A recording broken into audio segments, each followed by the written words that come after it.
ત્વમેવ સર્વમ મમ રંગદેવ.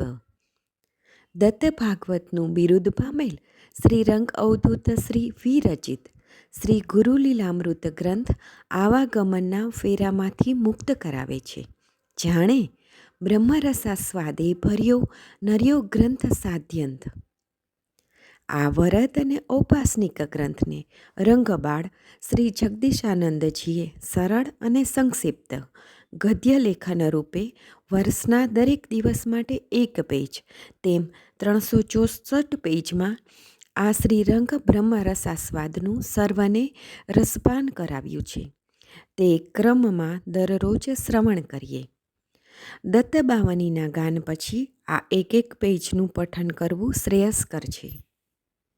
સપ્તાહ 20 મંગળવાર.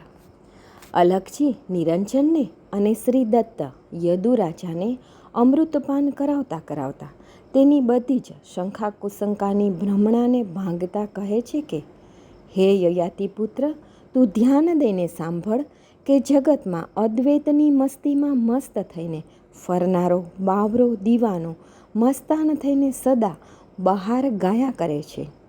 મુझे मेरी मस्ती कहाँ लेके आई, જહાં મેરે અપને સિવા કુછ નાહી. આવા અદ્વૈતના બાદશાહના બાદશાહ જગતમાં રહેવા છતાંય જગતથી પર થઈને તેની મસ્તીમાં મહાલે છે. જે પરમ જ્ઞાનામૃતમાં સદા નિત સ્નાન કરી તેમાં ગળાડૂબ તરબોળ થઈને જે તરતા જ હોય છે તેને જગતની કંઈ પડેલી હોતી નથી. એની દિવ્યતામાં નિર્ભય થઈને સદાકાળ આનંદમાં પડી રહે છે. મેં 24 ગુરુઓ પાસેથી ખૂબ જ યત્ન કરીને જે જ્ઞાનામૃત પીધું છે તેને કારણે મારી વૃત્તિ અખંડ સુનિશ્ચિત રહે છે. તેના સતત મનનાભ્યાસ થકી સ્વયં બ્રહ્મજ્ઞાન પ્રાપ્ત થયું અને તે બ્રહ્મજ્ઞાનના નિદિધ્યાસનથી જ આત્મ સાક્ષાત્કાર થયો છે. હે રાજન, ઈશ્વરે જે આ મનુષ્ય દેહ તત્વજ્ઞાનનો વિચાર કરવા નિર્મ્યો છે, બાકી આ શરીર આહાર વિહાર કરવા માટે નથી. માનવ તન પ્રજ્ઞાનું એકમાત્ર સ્થળ છે, માટે તેમાંથી તત્વરત્ન પામવાનો પ્રયત્ન કરવો જોઈએ. શમદમ ખૂબ જ ખંતથી સાધીને સદ્ગુરુ શરણે જઈને સતત વેદાંતનું મનનાદિક યુક્તિથી શ્રવણ કરતા તેના થકી જ્ઞાન દ્રઢ થતા અનેક જન્મોના ક્લેશો ટળી જાય છે, બળી જાય છે અને દ્વંદ્વોનો નાશ થતાં જ બધું પ્રકાશિત થતાં તે જ બ્રહ્મ દ્રઢપણે નિશ્ચિત પરખાઈ જતાં નર મુક્ત થાય છે. આ જગતમાં જેટલી અનાત્મ વસ્તુ છે તેનો સદા ત્યાગ કરવો. ગ્રહણ કરવા યોગ્ય માત્ર એક આત્મજ્ઞાન છે. અયોગ્યને ત્યાગ કરી જે ગ્રહણ કરવા યોગ્ય છે તેને સૂક્ષ્મ દ્રષ્ટિથી શોધતા જ જ્ઞાન પ્રાપ્ત થાય છે. આ જગત સદ્ગુણ દુર્ગુણયુક્ત છે.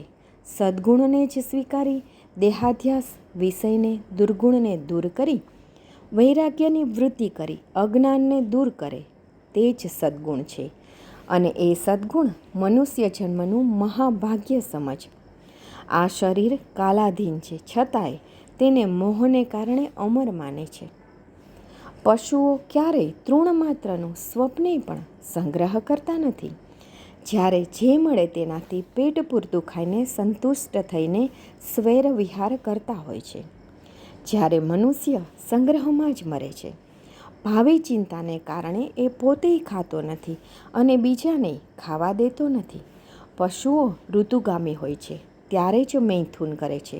પશુઓ અલ્પ નિંદ્રાધીન હોય છે, જ્યારે મનુષ્યો આહાર, નિંદ્રા, મૈથુન ને સદાકાળ વિષયાનંદના નશામાં ચકચૂર થઈને મહાલતો હોય છે અને નિંદ્રાધીનતામાં તો તેના દેહનું પણ ભાન ભૂલીને પશુ કરતાંય બદતર થઈને એ જીવે છે. પશુઓ પ્રકૃતિના આદેશને પાળે છે, જ્યારે મનુષ્યો બધું જ સમજતા હોવા છતાંય સંતોની શાસ્ત્રોની અજ્ઞાની અવગણના કરી પોતાના અહંકારમાં નરકમાં વિહાર કરતો હોય છે. એટલે જે પશુઓની તુલનામાં શ્રુતિએ મનુષ્યને પશુનો પશુ કહ્યો છે. મનુષ્ય જીવન કેવું મહામૂલ્ય હોવા છતાંય અજ્ઞાન ને અહંકારને કારણે તેનું મૂલ્ય સમજી શકતો નથી. તે કેવી મૂર્ખતા છે! ભૂલથી કદાચ દૂધ ઘી જો ઢોળાઈ જાય તો તેને અપશુકનની હાનિ ગણે છે અને આ અમૂલ્ય આયુષ્ય અજ્ઞાન અને અહંકારથી ઝટ વહી જાય છે. તે તેને સમજાતું નથી. તેને અપશુકન લાગતું નથી. પલે પલે જીવનની મહાહાનિ થઈ રહી છે.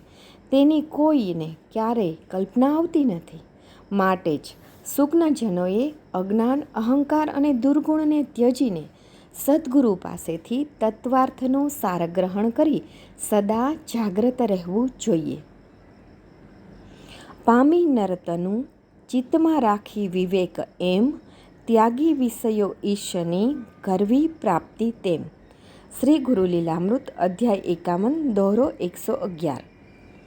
અવધૂત ચિંતન શ્રી ગુરુદેવ દત્ત.